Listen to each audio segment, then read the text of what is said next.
నమస్కారం ఈటీవీ మూడలనర్వైకి స్వాగతం. ముందుగా ప్రధాన అంశాలు.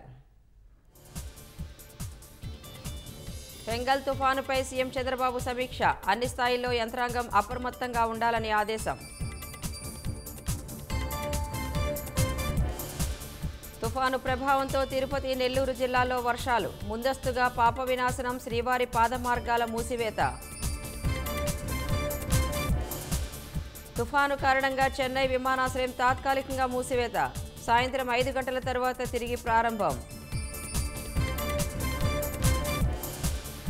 ఏఎన్యూలో ఆహారంలో పురుగులపై అధికారుల దిద్దుబాటు చర్యలు. కిచెన్ మెస్ను పరిశీలించి శుభ్రంగా ఉంచాలని వార్డెన్కు ఆదేశాలు. ఏం వెలగబెట్టారని జగన్కి సన్మానం చేయాలో చెప్పాలి. వ్యవస్థలను నిర్వీర్యం చేసినందుక అని గొట్టిపాటి ఆగ్రహం. విజయనగరం జిల్లా రోడ్డు ప్రమాదంలో 4 మృతి. కారు టైర్ పంచర్ అయి లారీని ఢీకొనడంతో ప్రమాదం. మహారాష్ట్ర సీఎం ఎవరో ఈ అర్ధరాత్రికి తేలిపోతుందంటున్న స్థానిక నేతలు. డిసెంబర్ 2న ప్రమాణ స్వీకారోత్సవం జరిగే అవకాశం. యుద్ధం ఆపాలంటే ఉక్రెయిన్ను నాటోలో చేర్చుకోవాలి. అప్పుడే రష్యాతో కాల్పుల విరమణకు అంగీకరిస్తామన్న జెలెన్స్కీ.